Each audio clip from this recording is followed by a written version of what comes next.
The settings area of the Pfaff Quilt Expression 720 can be found right where this little picture of a gear is. These are things that you can set, and the machine is going to remember what you have recommended for the type of sewing you do. So this is like being able to personalize your machine. So when you get in here, there's a couple different areas that you can go into, and you've got a machine settings, a sewing settings, and kind of a basic machine information area. So let's just start with the sewing settings. So anything that's yellow, or it will say off, those are kind of like the default numbers or settings. First one up, twin needle. That's what you see right here. So if you put a twin needle on this machine, you're going to notice that the machine doesn't know you did that. And if you just stitch a decorative stitch, it's going to break because it's going to come off the edge of the foot.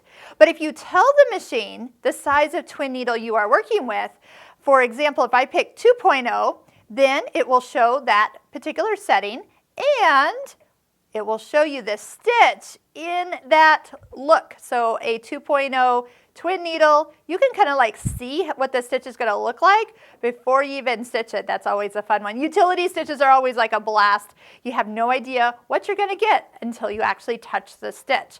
But what it does is it automatically narrows down the stitch width. Watch, I cannot make this go above 7 millimeters because 7 plus the 2 that we added for the twin needle gets us to our maximum stitch width of 9. Machine is going to remember that, even indicates the little twin needle picture right here on the screen.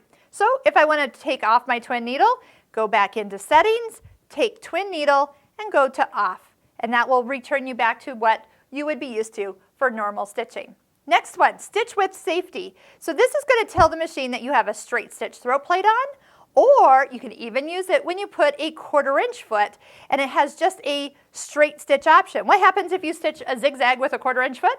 You break your needle. So you can even come in here and tell the machine not to let you do a zigzag accidentally or move the needle position. For example, if I pick a zigzag with that setting on, won't let me even pick the stitch. It even tells me to go into the settings and fix that so I could actually do that stitch. So I'm going back to a straight stitch. Let's go back into settings and uncheck that box.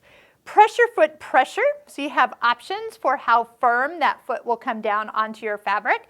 That could be reduced if you're working on stretchy fabric. Maybe you sew and the fleece or knit comes out wavy. Well, adjust it so the foot is not pulling and stretching it out. Kind of make it so it's lighter. It glides along that fabric. That will make the biggest difference.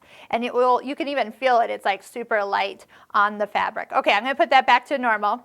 All right, back to normal. 6.5. How did I know that was normal? It's because the number turned white, and that would be back to where I needed to be. Automatic pressure foot lift. So if you don't want it to automatically lift for you, turn that off. Thread snips for sewing. Again, there's some places that it automatically cuts for you. If you don't want that happening, go ahead and turn that off. I like to leave those on, but there's a time and place. I don't want my foot to lift. Like in the middle of a decorative stitch, there's a time where I don't want it to lift, so I might ask the machine to not do it, and I have control over that. Love it, love it. Okay, how about machine settings? We got things like English or language, audio repeat, so it'll actually kind of show you if there's a message that comes up, it will kind of send it to you again. Lock screen, you can actually lock the screen. And speaking of screen, there's a calibrate touch screen. So let's just touch this.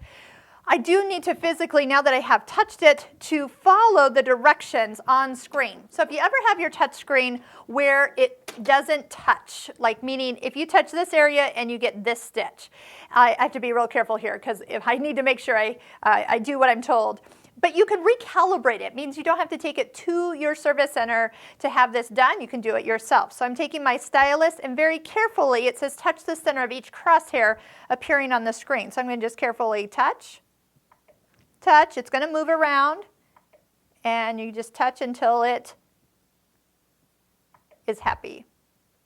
There we go. So it pretty much realigns the touch screen and the pictures behind the screen, so you get the stitch you actually are touching. So you can do that. Needle plate sensor, so it can actually sense the needle plate that is on there. That's awesome.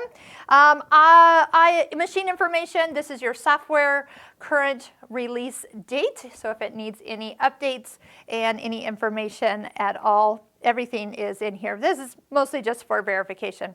When you're done, touch OK. You're back to where you start. But just know all those great things that you can adjust yourself in the settings menu.